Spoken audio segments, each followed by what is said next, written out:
There's a woman in Colorado Springs who figured out something that should be obvious but somehow isn't.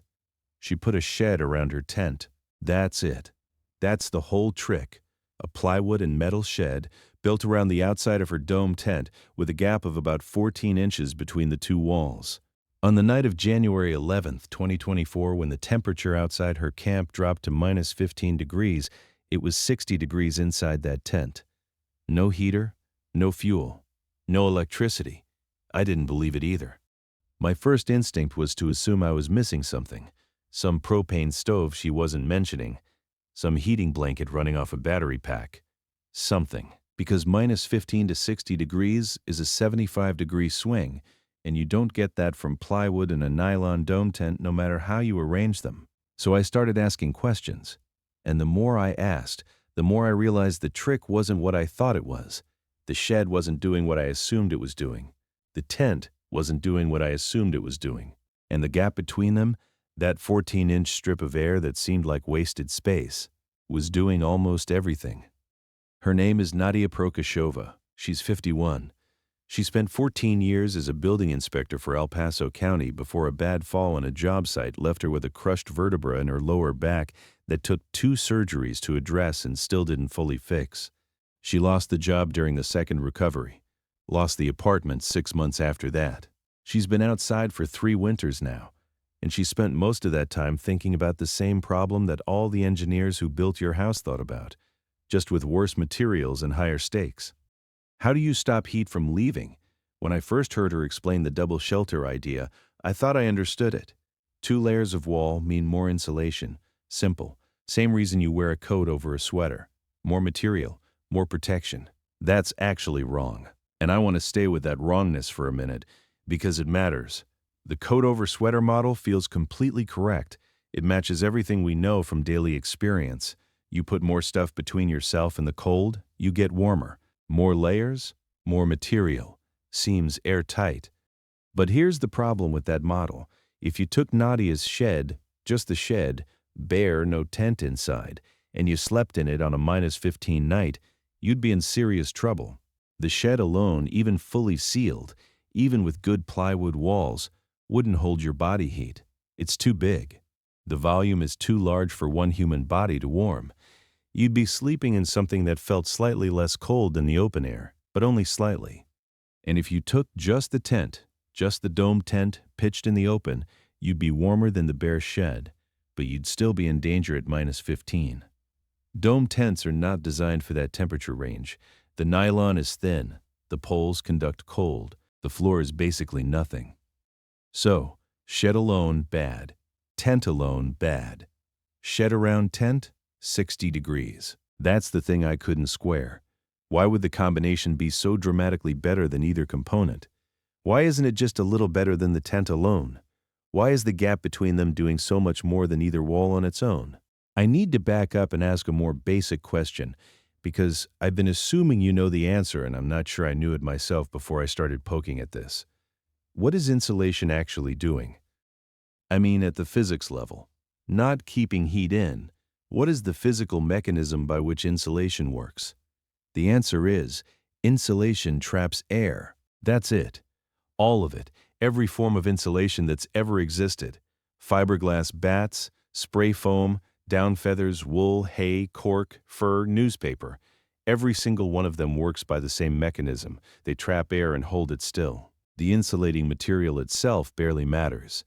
What matters is the air it captures. Still air is a terrible conductor of heat. Moving air is a great one. Wind pulls heat off a surface fast, which is why wind chill is real and dangerous. But still air that isn't flowing, air that's just sitting there between 2 surfaces. That air barely moves heat at all. It's one of the best natural insulators that exists. Fiberglass insulation in your walls isn't warming your house because of the glass fibers. The fibers just create a matrix of tiny pockets. Each pocket holds a small volume of still air. The still air does the actual work. The R value you hear about, R13, R19, R30, that's a measure of how much still air the insulation traps and for how long it holds it still. This is why a down sleeping bag works. Goose down creates millions of microscopic air pockets. None of those pockets are moving. Your body warms the air closest to you. That warm air can't escape because the pockets are too small for convection to get going, and you stay warm. The down itself has almost no thermal value. The air it traps has almost all of it. So when I say Nadia put a shed around a tent with a 14-inch gap, what I'm really saying is she created a 14-inch thick layer of still air between her outer wall and her inner wall. The gap is the insulation, not the plywood, not the nylon, the gap.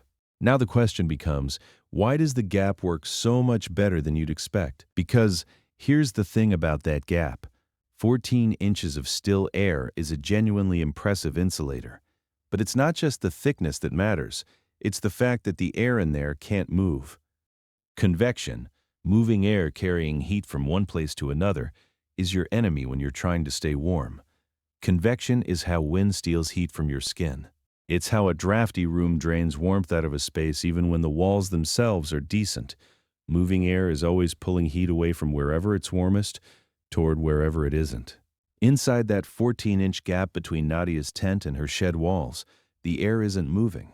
There's no wind. There's no draft. The outer shed wall stops the outdoor wind. The inner tent wall is warm enough to heat the air directly adjacent to it, but that warm air can't rise effectively because the gap is too narrow. Convection needs some minimum volume to really get going. So the air in the gap just sits there, stratified, layer by layer, slightly cooler toward the outside, slightly warmer toward the inside, but none of it moving fast enough to carry heat away. That stratified still air is working like 14 inches of fiberglass bat, except it didn't cost anything and she built it from scrap wood in a tent she already owned. I want to tell you exactly how she built it, because the construction is part of the story. She found the plywood in 3 different places over about 2 weeks. 2 sheets came from behind a construction site off South Nevada Avenue. They'd been used as concrete forms and were warped at the edges but still solid. 1 sheet came from a dumpster behind a flooring company on Airport Road. The corrugated metal roofing was harder. She waited 3 weeks for that. It showed up on the heavy trash pile outside a house in Fountain that was having a garage rebuilt, and she borrowed a wheeled cart from another person in the camp, a man named Walter, 58, former electrician, to haul it the 2 miles back. The frame is 2x4s, salvaged, every one of them. She pulled them from a torn-down fence along Fountain Creek in September, before the first cold came, and stored them under a tarp on the north side of the scrub oak grove where she camps. The shed footprint is 6 feet by 8 feet. Interior.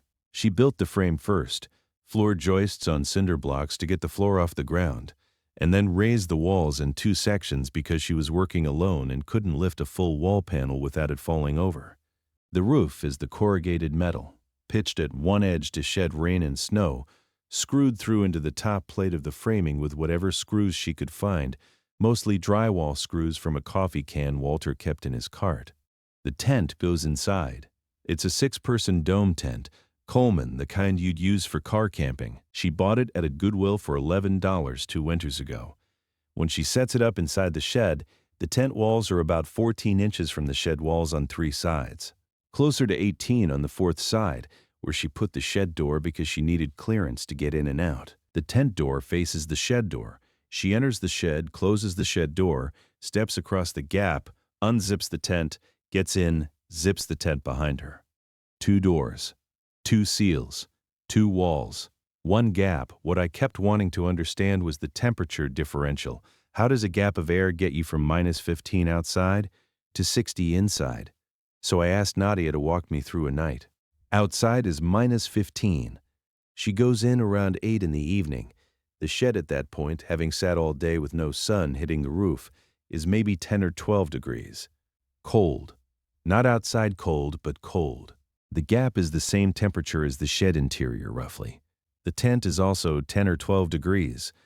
She gets in the tent, zips it, gets into her sleeping bag, a -20 rated mummy bag she's had for 4 years, bought used from REI's outlet. The sleeping bag starts capturing her body heat immediately. A human body at rest puts out roughly 80 watts of heat. Not a lot, about as much as an old incandescent light bulb. But in a small sealed volume, 80 watts is enough. The tent interior is roughly 45 cubic feet, That's the livable sleeping space inside a 6-person dome when you're not trying to actually sleep 6 people in it. 45 cubic feet of air. Her body starts warming it. Within an hour, the tent interior is in the mid-30s. The air right against the tent wall is warmer than the air in the gap, so some heat is moving outward through the tent fabric, slowly, because nylon isn't a good conductor, but some. The gap air is picking up that heat. The outer face of the gap air is losing heat through the shed wall to the exterior, but slowly, because the shed wall is thicker and the still air in the gap is resisting. By midnight, she's at 50-something inside the tent. By 2 in the morning, she's at 60 and climbing slightly. The equilibrium, where her body heat output exactly balances the rate of heat loss through the 2 walls and the gap, lands somewhere between 58 and 64 degrees depending on the night. She knows this because she has a cheap digital thermometer, a $2 one from the dollar store. She checks it before she goes to sleep and when she wakes up, and she keeps a little notebook where she writes the outside temperature. She gets that from a weather app on a phone she charges at the library, and the inside temperature. 3 winters of data in that notebook. I want to pause here and address the thing I know some of you are thinking. You're thinking, but she has a -20 sleeping bag. That's doing most of the work, right? The bag is the real insulation. The shelter is just keeping wind off. That's a fair instinct, and partially right. The sleeping bag is doing significant work, but it's not the whole story, and here's how I know. She told me about the winter before she built the shed, her second winter outside. She had the same sleeping bag. She was sleeping in the tent alone, no shed, pitched in the same scrub oak grove. On a night that hit -8, not even as cold as the January night I mentioned, she woke up at 3 a.m. with her hands numb and the tent interior at 19 degrees. -8 outside, sleeping bag rated to -20, 19 degrees inside the tent. That's the baseline for the tent alone. The tent with no shed holds about 27 degrees above outside temperature on a calm night. No wind, no extra cold factors, 27 degrees of improvement. The shed alone, in her estimation, based on watching Walter sleep in a similar shed he built without a tent inside, adds maybe another 15 degrees over outside temperature on a cold night. So tent alone, outside -8 becomes tent interior 19, 27-degree improvement. Shed alone, outside -8, shed interior maybe around 7 degrees, 15-degree improvement. Tent inside shed, outside -15, tent interior 60, 75-degree improvement. 27 plus 15 is 42. She's getting 75. The gap is contributing 33 degrees of warming that neither the tent nor the shed could account for separately. That's not additive, that's multiplicative. The 2 layers together create a third thermal zone, the gap that multiplies the effectiveness of each individual layer. She calls it the dead space. That's her term, the dead space between the walls. There's an analogy that almost works here, and I want to use it, and then break it, because the breaking is where the real understanding lives. Think about a thermos. A thermos keeps hot liquid hot for hours not because the walls are thick, they're quite thin, but because there's a vacuum between the inner and outer walls. Nothing between them, not even air. The vacuum can't conduct heat at all, can't convect heat at all, can only radiate tiny amounts, and most thermoses have a reflective inner coating to cut that down too. Nadia's double shelter is like a thermos, inner wall, outer wall, dead space between. But here's where the analogy fails. A thermos is sealed. The vacuum is perfect. Nadia's dead space has a weak point. The floor. I missed this the first time she mentioned it. The shed sits on cinder blocks with the floor joists above the ground. The floor of the shed has some insulation. She stuffed cardboard between the joists and laid down salvaged carpet over the plywood deck. But the tent floor, a thin nylon ground sheet, sits directly on that shed floor. There's no dead air gap under the tent the way there is around its sides. Cold moves through the ground faster than it moves through air, a lot faster. Ground contact in a cold camp is the primary way people lose core temperature at night, which is why every serious winter camping guide tells you to insulate from below before you insulate from above. A sleeping pad rated R4 or higher is more important than an extra blanket in most scenarios. Nadia's tent within shed arrangement solves the wall problem brilliantly and addresses the roof problem well. But the floor is still somewhat vulnerable. She manages it with layers. The carpet, a foam yoga mat under her sleeping pad, and the sleeping bag itself extends over and around her on the ground. But it's the weak point in the system. The thermos analogy fails at the bottom. And that failure, that weak point, is educational in itself. The dead air gap works around the sides because the geometry allows it. The floor doesn't have the same geometry. Real-world insulation problems are never uniform. There's always a thermal bridge somewhere. There's always a path through which heat escapes more easily than everywhere else. Knowing where your thermal bridge is doesn't fix it automatically, but it tells you where to focus. The thermos works where there's vacuum. It fails where you pour. Nadia's shelter works where there's still air. It struggles where there's ground contact. The analogy holds up until it doesn't, and the place it stops holding is the place you learn something the analogy couldn't have taught you alone. She didn't read about this.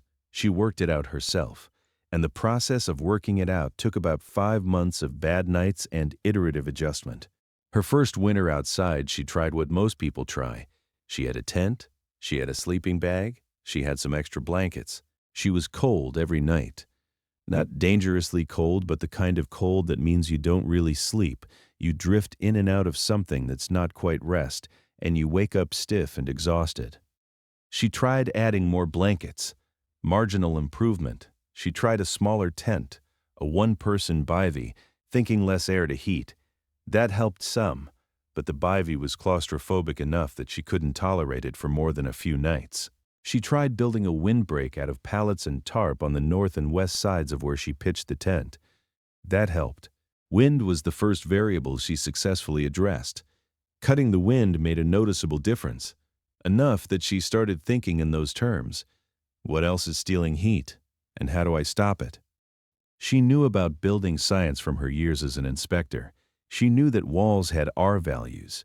She knew that windows were the weak point in most residential buildings. She knew about thermal bridging, the way heat travels through metal studs in a wall, even when fiberglass insulation fills the cavities, because metal conducts heat far better than air. She'd written up violations on buildings where contractors had skimped on insulation or left thermal bridges in wall assemblies.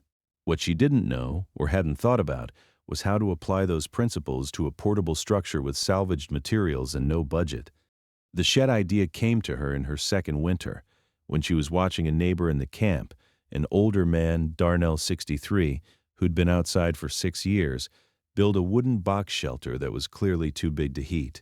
He kept a little propane heater running inside it, which she knew was dangerous, and she kept thinking, the heater is fighting a losing battle. The structure is bleeding heat too fast through walls that are too thin for the volume. She thought, what if you made the structure small enough that you didn't need a heater? What if you made the air-holding capacity of the walls so much better that body heat alone could win?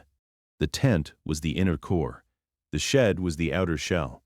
The gap was the insulation layer. She built the first version of it in late October of her second winter, using the plywood she'd found and a partial roll of house wrap she'd pulled from a renovation site dumpster. That first version had the shed walls closer to the tent, only about 6 inches of gap, and it leaked cold air badly at the corners, because she hadn't gotten the framing tight enough. It was better than the tent alone. Not dramatically better. She spent that winter refining the seals, tightening the corners, figuring out where the air was moving when it shouldn't be. The current version, the one that hits 60 degrees on a -15 night, is her third iteration. The corners are tight. The door seal is a strip of foam weather stripping she found at a hardware store during a dumpster diving pass through the trash bins behind the strip of shops on South Academy. The roof overlap is enough that rain doesn't get into the gap and add moisture, which would degrade the insulating quality of the trapped air. She knows what she built. She can explain it in physics terms, not textbook terms, built from experience and from 14 years of reading building inspection codes until the principles became intuitive. I want to talk about what the camp thought of it when she built it, because this is the part of the story where people usually laugh at the person who turns out to be right. They didn't really laugh. A few people thought it was a lot of work for marginal gain. One woman, I'll call her Petra, she'd been at the camp for about 2 years, said it seemed like overkill, that Nadia should just get a better sleeping bag or a small heater. Darnell, the man with the propane heater, thought it was interesting but impractical because of how visible it was. The shed takes up a lot of ground space and it doesn't collapse, so it's not easy to move if the camp gets swept. That visibility concern was real. She'd had the camp swept once, in her first winter, and she'd lost everything that wasn't on her back. The shed is the thing she can't run with. If the city comes with vehicles and enforcement officers, she can grab the sleeping bag and the notebook and her pack, but the shed stays. She knows this. She's made the calculation that the thermal benefit outweighs the risk of loss. It's been swept once since she built it. That was in March of 2023, and she lost the first version of the shed, the 6-inch gap version, and had to rebuild. She rebuilt it in 8 days. She knows where to find the materials. She knows how to put it up. 8 days is her current reconstruction estimate, and she's tested it. Walter helped her rebuild it. So did a woman named Irina, who's 44 and has been at the camp since spring of 2022. Irina watched Nadia build the second version and asked enough questions that she could probably build her own, which she hasn't done yet but has been thinking about. The camp has about 11 people now. 3 of them have asked Nadia to help them think through their own setups, not necessarily shed-around tent, but the underlying principle. Create a dead air gap somewhere between you and the outside, and make it as still as you can. There's something that happens when you talk to someone who's solved a real problem with their hands and their head and nothing else. They don't speak in abstractions. They speak in specifics. They remember where each piece of wood came from. They remember the night the first version failed, and the exact temperature outside, and what they felt when they woke up and realized the gap wasn't working yet. Nadia told me that the worst moment in her 3 winters outside wasn't a cold night. It was a night in early March of her second winter, before the shed was actually fairly mild, around 20 degrees, but the wind came in hard from the north, and her tent staked into ground that had frozen solid, so she couldn't re-angle it. The wind was hitting the long side of the tent instead of the narrow end. She could feel it. She spent that night calculating in her head, thinking about what she'd need, what she could find, how she'd build it. Not catastrophizing. Calculating. She's the kind of person who gets calmer when the problem gets harder. I think that trait is probably why she's still alive.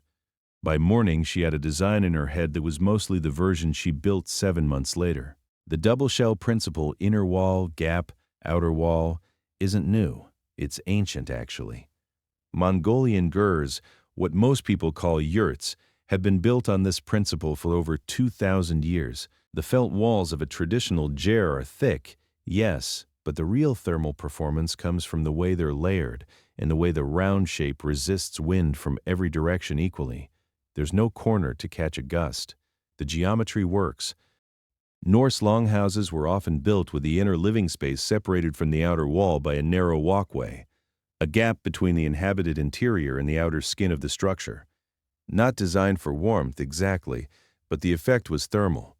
In the 1970s and 80s, some experimental builders in cold climates started building what they called super-insulated houses, which used the same principle, 2 separate wall systems with a thick gap between them filled with insulation. Instead of fiberglass in a standard 2x6 wall cavity, they used a 2x4 outer wall and a 2x4 inner wall with a foot of insulation between them. The houses they built could be heated for a fraction of the energy cost of a conventional house. Some of them, in Minnesota and Maine and Alaska, ran on a single cord of wood per winter. The principle works at every scale, from a thermos to a ger to a super-insulated house to a plywood shed around a Coleman tent in a scrub oak lot in Colorado Springs. The physics doesn't care how much the structure cost.